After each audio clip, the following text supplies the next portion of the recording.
Israel ആക്രമണത്തിൽ ആകെ തകർന്ന ഗാസ മുനമ്പിൽ നിന്ന് പലായനം ചെയ്ത പലസ്തീൻ അഭയാർത്ഥികളെ ഒന്നടങ്കം ആഫ്രിക്കൻ രാജ്യങ്ങളിലേക്ക് മാറ്റാൻ അമേരിക്കയുടെയും ഇസ്രായേലിന്റെയും ഗൂഢ നീക്കം. ഇതിനായി അമേരിക്ക 3 ആഫ്രിക്കൻ രാജ്യങ്ങളുമായി ചർച്ച നടത്തിയെന്ന് അസോസിയേറ്റഡ് പ്രസ് റിപ്പോർട്ട് ചെയ്യുന്നു. സുഡാൻ, സോമാലിയ, സൊമാലിലാൻഡ് എന്നീ ദരിദ്ര രാജ്യങ്ങളുമായാണ് അമേരിക്കൻ പ്രതിനിധികൾ ആശയവിനിമയം നടത്തിയതെന്നാണ് റിപ്പോർട്ടുകൾ. പലസ്തീനികളെ മുഴുവനായും ഗാസയിൽ നിന്ന് കുടിയൊഴിപ്പിച്ച് അവിടം ഒരു വിനോദസഞ്ചാര കേന്ദ്രമാക്കുമെന്ന് അമേരിക്കൻ പ്രസിഡന്റ് ഡൊണാൾഡ് ട്രംപ് നേരത്തെ പ്രഖ്യാപിച്ചിരുന്നു. ഇതിനെതിരെ അറബ് രാജ്യങ്ങൾ അടക്കം അതിശക്തമായ പ്രതിഷേധം ഉയർത്തുകയും ബദൽ നിർദ്ദേശങ്ങൾ മുന്നോട്ട് വെക്കുകയും ചെയ്തിരുന്നു. അതിനിടെയാണ് പലസ്തീനികളെ കുടിയൊഴിപ്പിച്ച് ആഫ്രിക്കയിലേക്ക് മാറ്റാനുള്ള പുതിയ ശ്രമം. അതീവ ഗൗരവതരമായ നിയമപ്രശ്നങ്ങളും ധാർമ്മിക പ്രശ്നങ്ങളും ഉണ്ടെന്ന് പൂർണ്ണ ബോധ്യമുണ്ടായിട്ടും ഡൊണാൾഡ് ട്രംപ് ഇപ്പോഴും തന്റെ പദ്ധതിയിൽ ഉറച്ചു നിൽക്കുകയാണെന്ന് ഇത് വ്യക്തമാക്കുന്നു. 20 ലക്ഷത്തോളം പലസ്തീൻകാരാണ് ഇസ്രായേലിന്റെ ആക്രമണത്തിൽ വീടും നാടും നഷ്ടമായി അഭയാർത്ഥി ക്യാമ്പുകളിൽ ഇപ്പോൾ കഴിയുന്നത്. ഇവരെയാണ് എന്നേക്കുമായി സ്വന്തം മണ്ണിൽ നിന്ന് പറിച്ചെറിയാൻ ശ്രമിക്കുന്നത്. അമേരിക്കയുടെ നിർദ്ദേശം തള്ളിക്കളഞ്ഞുവെന്നാണ് സുഡാൻ ഭരണകൂടം അറിയിക്കുന്നത്. എന്നാൽ ഇത്തരം സംഭാഷണങ്ങളൊന്നും നടന്നിട്ടില്ലെന്ന്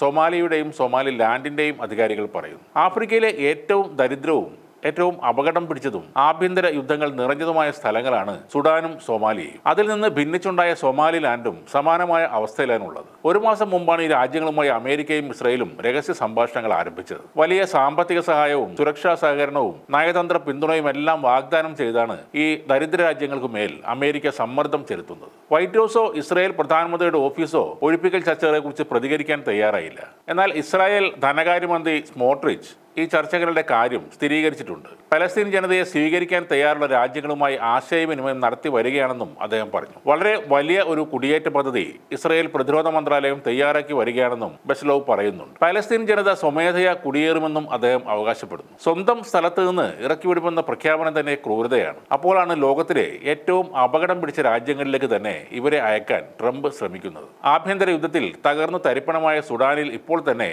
ആഭ്യന്തര അഭയാർത്ഥികൾ 1.2 കോടിയോളം ഉണ്ട്. ഈ പദ്ധതി തന്നെ ഒരർത്ഥത്തിൽ പലസ്തീനികളെ കൂടുതൽ ദ്രോഹിക്കാൻ വേണ്ടിയുള്ളതാണ്. ഒന്ന് ആലോചിച്ച് നോക്കുക, സുഡാനിലും സോമാലിയയിലും ചെന്ന് കയറുന്ന അഭയാർത്ഥികളായ പലസ്തീനികളെ അവർ എങ്ങനെയായിരിക്കും സ്വീകരിക്കുക എന്നത്. കടുത്ത ആക്രമണവും ബലാത്കാരവും ഒക്കെ പലസ്തീനികൾക്ക് നേരിടേണ്ടി വരും. ഇസ്രായേലിന്റെ യുദ്ധത്തിൽ തകർന്നിരിക്കുന്ന ഒരു ജനതയെ വീണ്ടും ക്രൂരമായി തന്നെ ആക്രമിച്ച് ഇല്ലാതാക്കാനുള്ള ഏറ്റവും നീചമായ ഒരു പ്ലാനാണ് ഡൊണാൾഡ് ട്രംപ് എന്ന കച്ചവട മനസ്സുള്ള ഈ ഭരണാധികാരി കൊണ്ടുവരുന്നത്. ഇതിനെതിരെ പോരാടാൻ സജ്ജരാവുകയാണ് ഹമാസും ഹിസ്ബുള്ളയും ഹൂത്തികളും അടക്കമുള്ള സായുധ സംഘങ്ങൾ.